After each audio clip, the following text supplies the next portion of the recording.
No vídeo anterior mostramos o Portugal de 1917, um país em guerra, em crise, com a fé sendo perseguida e o povo sofrendo em silêncio.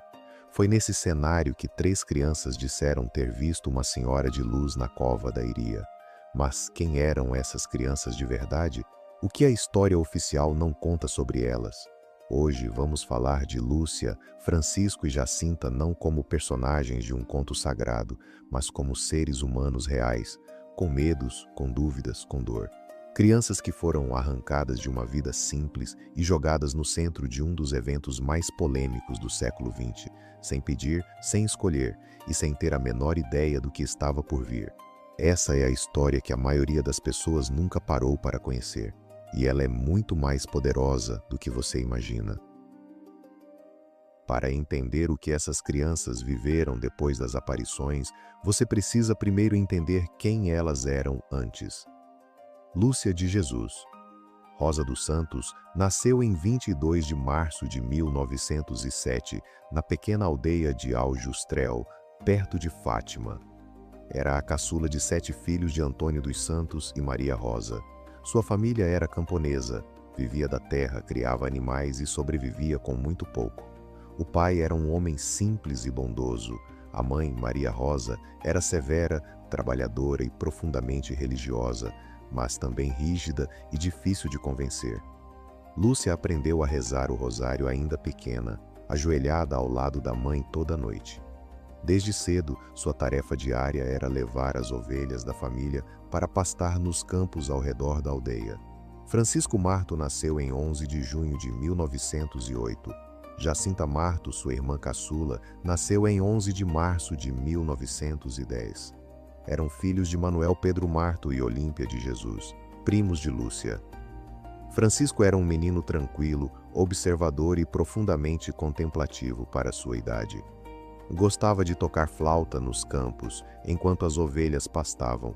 Jacinta era o oposto, viva, expressiva, emotiva e com uma sensibilidade fora do comum. Era ela quem chorava mais facilmente, quem sentia mais intensamente tudo o que acontecia ao redor. Os 3 eram crianças absolutamente comuns do interior de Portugal.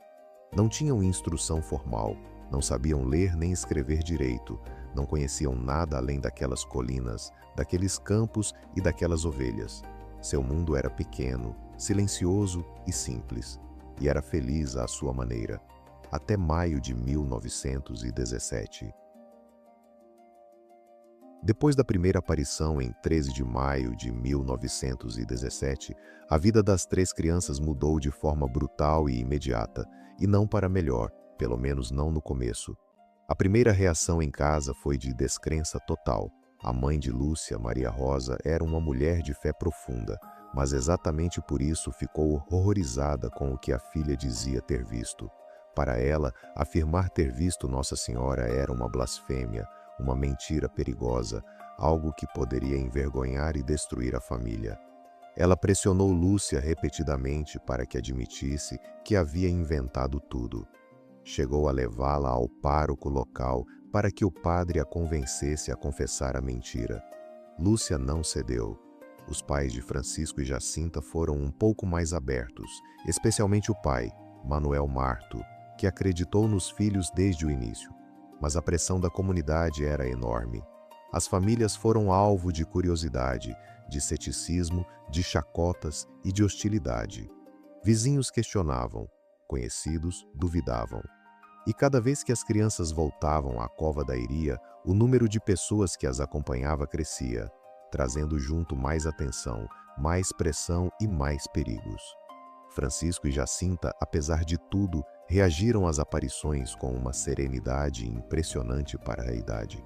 Ambos mergulharam em uma vida de oração e penitência intensa, como se as visões tivessem acendido algo dentro deles que não conseguiam mais apagar. Jacinta, especialmente, uma menina de 7 anos, passou a passar horas em oração, a jejuar espontaneamente e a oferecer pequenos sofrimentos cotidianos como sacrifício, comportamentos que deixavam os adultos ao redor sem saber o que pensar. Em agosto de 1917, aconteceu um dos episódios mais perturbadores de toda a história de Fátima e um dos menos contados. O administrador do Conselho de Ourém, Arthur de Oliveira Santos, era um republicano fervoroso e maçom declarado. Para ele, os eventos da Cova da Iria eram uma ameaça política direta, uma manifestação de fanatismo religioso que precisava ser eliminada antes que ganhasse força demais. Ele decidiu agir.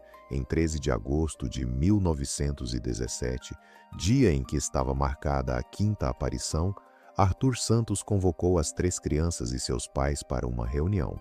Prometeu levá-los à Cova da Iria, mas em vez disso, levou as crianças presas para a vila de Ourém.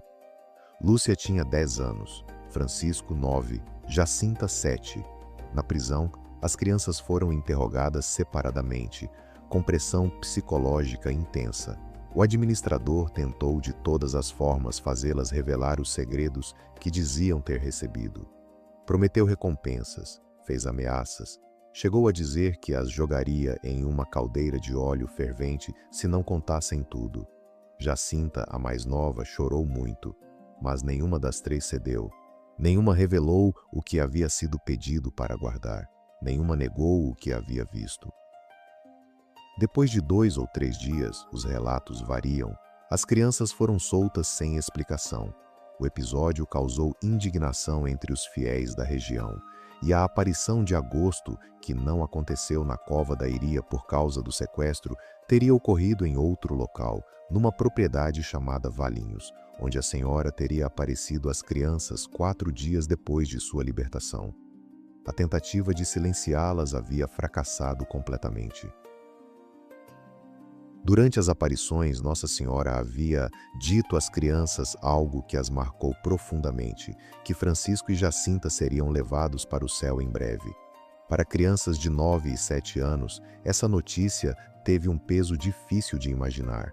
Jacinta, especialmente, pensava nisso com frequência, e com uma serenidade que assustava os adultos ao redor. Em 1918, a gripe espanhola, uma das maiores pandemias da história, que matou entre 50 e 100 milhões de pessoas no mundo todo, chegou a Portugal com força devastadora. E chegou à família Marto. Francisco foi o primeiro a adoecer. O menino tranquilo que tocava flauta nos campos e passava horas em silêncio diante do sacrário foi progressivamente enfraquecendo. Ele morreu em 4 de abril de 1919, com apenas 10 anos de idade. Seus últimos dias foram marcados por uma paz desconcertante. Ele pedia para se confessar, rezava e dizia que ia para o céu encontrar Nossa Senhora e o menino Jesus. Morreu com um sorriso no rosto, segundo os relatos de quem estava presente. Jacinta resistiu um pouco mais, mas sofreu muito mais intensamente. A gripe evoluiu para uma tuberculose óssea que a obrigou a passar por cirurgias dolorosas sem anestesia adequada. Ela foi levada para Lisboa para tratamento, longe de casa, longe da família, longe de tudo que conhecia. Morreu sozinha num hospital de Lisboa em 20 de fevereiro de 1920, com apenas 9 anos. Antes de morrer, relatou ter tido uma última aparição de Nossa Senhora em seu quarto de hospital. Ambas as crianças foram beatificadas pelo Papa João Paulo II em 13 de maio de 2000 e canonizadas pelo Papa Francisco em 13 de maio de 2017, exatamente 100 anos após a primeira aparição. Lúcia dos Santos era a única que havia sido avisada de que ficaria na Terra por mais tempo. E, de fato, ela viveu até os 97 anos, carregando sobre os ombros o peso de uma missão que ela mesma nunca pediu e que nunca abandonou. Após as aparições, Lúcia foi separada de Francisco e Jacinta, e essa separação a marcou profundamente. Ela foi enviada para um internato em Vilar, perto do Porto, onde estudou sob um nome diferente para proteger sua identidade. Depois entrou para um convento de freiras doroteias em Pontevedra, na Espanha. Em 1948, transferiu-se para o Carmelo de Coimbra, em Portugal, onde viveu como freira carmelita, descalça até o fim de sua vida. Durante décadas, Lúcia foi a guardiã dos segredos de Fátima. Ela escreveu suas memórias em 4 volumes, por obediência aos seus superiores religiosos. Foi nesses escritos que ela descreveu com detalhes as aparições, as mensagens e os 3 segredos. O primeiro e o segundo segredos foram revelados em 1941. O terceiro, o mais aguardado e polêmico, só foi entregue ao Vaticano em 1944, em um envelope lacrado, com a instrução de que só fosse aberto após 1960. Lúcia recebeu visitas de papas, correspondeu-se com o Vaticano por décadas, viveu com austeridade absoluta, em clausura, rezando e trabalhando em silêncio. Ela esteve presente em Fátima em 13 de maio de 1982, quando o Papa João Paulo II foi ao santuário agradecer por ter sobrevivido ao atentado sofrido um ano antes, exatamente no dia 13 de maio de 1981. Lúcia morreu em 13 de fevereiro de 2005, no Carmelo de Coimbra, aos 97 anos. Até o último dia manteve a mesma serenidade simples de uma menina que um dia viu uma luz nos campos de Fátima e nunca mais duvidou do que tinha visto. 3 crianças. 3 vidas completamente transformadas por algo que aconteceu num campo de pastagem no interior de Portugal. Francisco morreu aos 10 anos, Jacinta aos 9. Lúcia carregou os segredos por quase um século, mas enquanto tudo isso acontecia com essas crianças, enquanto elas sofriam interrogatórios, perdiam primos, entravam em conventos e carregavam mensagens que o mundo precisava ouvir. Lá fora, uma batalha completamente diferente estava sendo travada. A imprensa republicana queria destruir Fátima.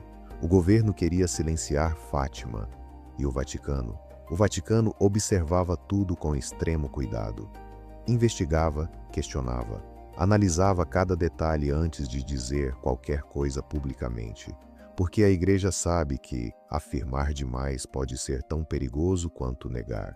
O que os jornais publicaram, o que o governo tentou esconder, e o processo silencioso e criterioso que o Vaticano conduziu por anos antes de reconhecer oficialmente o que aconteceu em Fátima.